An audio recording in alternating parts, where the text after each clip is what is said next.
그다음 다음 페이지 보면 세법 적용 원칙이라고 해요. 세법 적용 원칙. 자, 그다음 거기 보면은 첫 번째 재산권 부당 침해 금지 원칙. 자, 여기 보면 세법을 해석 적용할 때는 과세 형평과 해당 조항의 한목적성에 비춰 납세지 재산권이 부당하게 침해되지 않도록. 자, 요 정도는 여러분들이 외워줘야 돼요.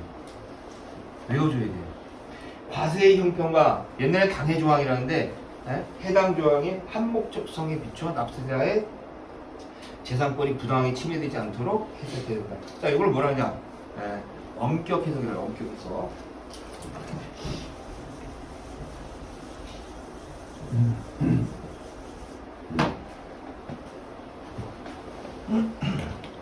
우리가 이제 해석을 할 때 물리 해석이라는 말이에요. 물리 해석. 문구 나와 있는 그대로 해석이라는 얘기야. 문구 그대로. 예? 이걸 다른 말로 뭐라 하냐면 엄격 해석이라는. 엄격 해석. 엄격 해석. 물리 해석을 다른 말로 엄격 해석. 자, 그러다 보니까 유추 해석은 금지가 돼요. 자, 그 다음에 확장 해석도 금지가 됩니다. 확장 해석. 이거 굉장히 중요해요. 굉장히. 아주 세무서 애들 그 공무원들이랑 얘기를 하다 보면 이 조항을 어떻게 해석하느냐에 따라서 아주 첨예하게 대립하는 경우들이 나와. 거기서 맨날 나오는 게 뭐냐? 요 조항이에요. 요 조항. 강해 조항의 해당 조항의 한목적성에 비추어. 한목적성. 예? 물리해석이라는 게 물리해석. 그 조항에 나와 있는 대로 해석해. 이러니까 이거 아니냐? 이러니까 이거로 해석을 해야 되는 게 아닙니까? 유추해석이에요. 유추해석. 유추해석이 허용이 안 되는 세법은요. 그래서 유추해석도 금지고 확장해석도 금지야. 그 내용 그대로 해석을 해야 돼. 그래서 이 내용이 굉장히 많이 우리가 쓰여져요. 그래서 나중에 세무서 우리가 이의 신청을 넣든지 심판 청구를 넣든지 고청을 넣든지 그러면 결정문에 이런 내용이 맨날 나와. 예? 국세기본법에 이렇게 나와 있는데 거기 보면 물리 해석을 하도록 돼 있다. 엄격하게 해석하도록 돼 있다. 이런 내용들이 나온다고. 그래서 요 내용이 나도 알고 있어야 되고 상대방이 그런 얘기할 때 이해도 해야 되지만 내가 또 써먹을 때도 있어요. 뭐 얘기하다가 조사관님 이 내용은 세법은 기본 취지가 물리 해석을 하도록 돼 있지 않느냐. 그럼 엄격하게 해석해야 되는데 엄격 해석이라는 문구 나와 있는 그대로 해석을 해야 된다. 근데 거기 나와 있지 않는 거를 그걸 주장한다면 그걸 뭐냐 확장 해석 내지는 유추 해석 아니냐. 그럼 그 해석 자체가 잘못된 거 아니냐 라고 얘기를 할 수가 있잖아. 그치? 그게 문제 해결이야. 문제 해결. 그래서 요 조항이 이렇게 있었다는 거. 그래서 요거는 우리가 기본적으로 사용할 수 있는 아주 법리에 해당하기 때문에 요 정도는 외우고 있어야 된다. 이것도 굉장히 중요한 겁니다. 이거. 자, 그 다음에 41쪽에 보면 소급과세 금지라고 나와요. 소급과세 금지. 소급 입법은 금지한다는 얘기예요. 소급 입법. 입법 법으로서 만들었는데 소급 적용은 안 된다는 얘기예요. 비근한 얘기로 그거 있잖아요. 요새 LH 투자, LH 기업에서 투기를 했는데 이 사람들을 처벌을 해야 돼. 처벌하는데 뭐 몰수, 재산을 몰수를 하고 뭐 최고 무기징역까지 처벌해서 법을 입법하겠다. 그럼 지금 입법이 되게 되면 기존에 있었던 행위들 처벌을 못 한다는 얘기잖아. 이게 소급 입법이라는 얘기야. 이게 소급 앞으로 땡기는 건 금지된다는 얘기야. 마찬가지로 여기 소급과세 금지라고 나와요. 소급과세 금지. 자, 소득세는 1월 1일부터 12월 31일까지가 과세 기간이에요. 그럼 다음 연도 5월 31일까지 신고를 하도록 되어 있다고. 그럼 여기가 납세무 성립 시점이야. 납세무 성립 시점. 뒤에 보면 나오는데 요 시점을 기준으로 해서 모든 게 판단이 돼요. 납세무 성립 시점. 요 시점 이전에 예를 들어 세율이 뭐 40%다. 예를 들어서. 근데 50%로 상향이 됐어. 언제? 요때 뭐 2월 1일 날 법이 개정이 됐다고 가정해보자고요. 그럼 2020년 12월 31일까지는 2021년 5월까지 신고하면 되는데 이때 중간에 세율이 바뀌었어요. 법이 바뀌었어. 자, 그렇다고 한다면 5월 31일 날 소득세 신고할 때 40%를 적용할 거냐 50%를 적용할 거냐. 이때 50%를 적용하면 안 된다는 얘기예요. 이미 성립한 소득수익 재산행위 거래에선 소급하여 과세하지 않는다. 즉 기존의 법률을 그대로 적용을 해야 된다는 얘기예요. 기존의 법률은. 다만 여기서 중요한 게 뭐냐. 자, 이때가 50%였어요.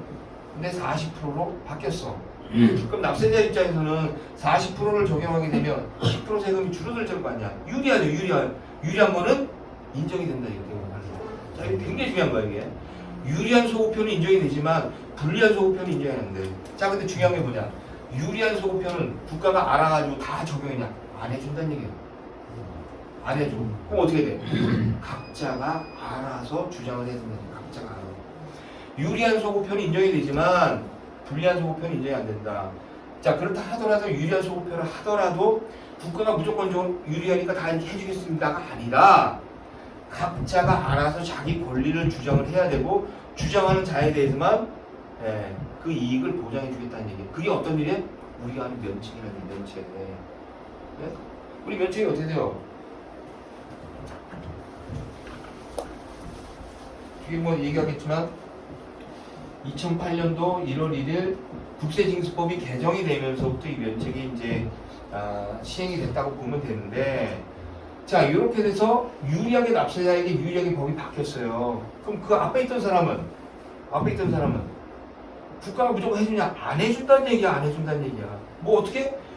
여기 법이 유리하게 바뀌었으니까 혜택을 받을 수 있다고 생각되는 사람은 스스로 그 내용을 찾아가지고 국가에다가 주장을 하게 되면 국가가 인정을 해주겠다는 얘기. 그게 뭐야? 우리 하고 있는 고충 면책 제도라는 얘기예요. 그런데 납세자들은 모르잖아요. 이렇게 바뀌었는지, 이렇게 하면 내가 혜택을 받는지 모른다는 얘기예요. 그거를 하는 사람들이 여러분들이라는 얘기예요. 여러분들이 그런 부분을 납세자에 잘 설득을 시켜가지고 자, 이렇게 되는 겁니다. 혜택을 볼 수 있습니다. 라고 얘기를 해주면 그 사람들이 사건을 우리한테 내줄 것이고, 중요한 건 뭐냐? 근거에 입각해서 설명을 해야 될 거예요. 근거에 입각해서. 네? 바로 이런 내용이야. 그래서 여기 보면 소급과세는 무조건 금지돼요. 소급과세는 금지. 소급과세는 금지되는데 유리한 소급과세는 인정이 된다. 외워야 돼. 유리한 소급과세는 인정이 된다. 근데 유리한 소급과세는 인정이 되지만 무조건적으로 국가가 일률적으로 적용되는 것이 아니라 그것을 알고 주장하는 사람에 대해서만 혜택을 준다. 그래서 유명한 법률 용어가 나와요. 뭐라고 나오냐? 권리 위에 잠자는 자는 보호할 가치가 없다. 이런 얘기 들어봤어? 네. 굉장히 많이 나오는 얘기야. 권리 위에 잠자는 자는 보호할 가치가 없다. 이거. 네? 소급과세가 무조건 불법은 아니다. 네? 자, 근데 거기 보면 2번이 나와. 행정상의 소급과세 금지. 행정상의 소급과세 금지. 자, 세법의 해석이나 국세행정의 관행이 일반적으로 납세자에게 받아들인 후에는 그 해석이나 관행의 행위 또는 개설은 정당한 것으로 보며 새로운 해석이나 관행을 소급과세한다. 무슨 얘기냐면 법은 이렇게 있는데 법 해석이 제대로 안 돼 있어. 자, 그러니까 우리 맨날 하는 게 뭐야? 도로 4제곱미터, 도로 3제곱미터, 10제곱미터를 압류해서 세무서에서. 자, 그런데 도로이기 때문에 공매해야 되는 누가 사? 안 산다고. 사람들이 이미 쓰고 있는 도로에 1평, 2평 정도가 압류가 됐어요. 세무서는 이 사람 재산을 조회하다 보니까 재산이 이렇게 있는 게 나왔으니까 압류는 정당한 거야. 자, 근데 문제는 뭐냐면 압류는 했지만 압류는 무조건적으로 압류하는 게 아니라 일단 체납자에게 귀속되는 재산이 되고, 두 번째 국내에 소재를 해야 되고, 양도할 수 있어요. 양도 제일 중요해. 팔려야 된다는 얘기야. 그래서 추심을 할 수 있는 이것만이 압류할 수 있는 대상이 국세기밀법 통칙에 나와. 징수법 통칙에 나와. 징수법 보면 나오는데, 자, 근데 문제는 뭐냐? 이 땅을 압류를 했는데 문제는 도로기 때문에 공매 자체가 안 된다는 얘기야. 에? 공매도 안 되는 걸 왜 자꾸 갖고 있냐 이거를. 에? 왜 갖고 있어? 왜 갖고 있는 게 아니라 세무공무원 자체가 압류할 재산이 있는데 그거를 압류를 안 하면 징계를 먹었어야 된다는 거야. 그러니까 내가 면피하기 위해서는 이 사람 재산이 뭐 팔리고 안 팔리고 중요하지 않아. 그냥 압류 처분한 거야, 무조건. 응? 자, 그러다 보니까 이게 문제가 된 거야. 왜? 1999년도에 압류한 것도 있고 1984년도에 압류한 것도 있고 2004년도에 20-30년 전에 압류한 지금까지 계속 오는 거야. 그래서 인터넷에 보면 그런 얘기 나오죠. 네, 세금 죽을 때까지 쫓아간다. 죽을 때까지 쫓아가는 게 어딨어. 이런 내용들이 나오는 거라고. 자, 그러다 보니까 이번에 국세징수법이 바뀌었어요. 어떻게 바뀌었어요? 64조에 보면 뒷부분에 나올 거야. 매각의 착수식이라고 나와. 옛날에는 무조건 압류라고 지금까지 그냥 흘러가더라도 별 말이 없었는데, 이제는 납세자의 권익을 지금 굉장히 강조합니다. 납세자의 권익을 강조하다 보니까 결국 소멸시효하고 연결된단 말이에요. 그래서 압류하고 1년 내 매각이 안 되면 무조건 압류 해제하라 이거야. 옛날처럼 20년, 30년 갖고 오고 그러지 말라는 얘기야. 이렇게 바뀌었어요, 올해부터. 자, 근데 기존의 거는 기존의 건 적용이 안 돼. 항상 법은 전진법이야. 전진법. 앞으로 압류하는 법부터 적용하지. 옛날 거는 적용을 안 해. 이게 여기 있잖아. 소급가등지. 유리한 소급표죠. 유리한 소급표. 유리한 소급표는 어떻게 한다고? 납세자가 주장을 해야 된다. 이 납세자가. 국가가 일률적으로 못해 이거는. 이 사람이 뭐 한두 사람이냐고 어떻게 그걸 일률적으로 다 하라 그래. 세금 걷어들이기도 바쁜데. 그러니까 걷어들이기 바쁜 사람들이 야 정부 일선세무서에다가 야 이런 거 있으면 빨리빨리 다 보고해. 안 한다고 그런 거. 그럼 어떻게 하라고? 납세자 니들이 알아가지고 이런 걸 주장하면 타당한지 검토한 다음에 들어주겠다 이 얘기예요. 네? 굉장히 중요한 소급과세. 그래서 유리한 소급과세는 인정하지 불리한 소급과세는 인정 안 한다는 얘기예요. 그렇네요, 그렇네요. 그래서 이번 행정사의 소급과세 금지하고 관련 다시 한번 말씀드리면 그렇지만 이런 경우도 있어. 자 그러다 보니까 관행적으로 우리가 고충 막 넣다 보면 자 이게 4평밖에 안 되는 1평밖에 안 되는 땅인데 어느 세무서 해줬어. 들어보니까 맞는데요? 해줬어.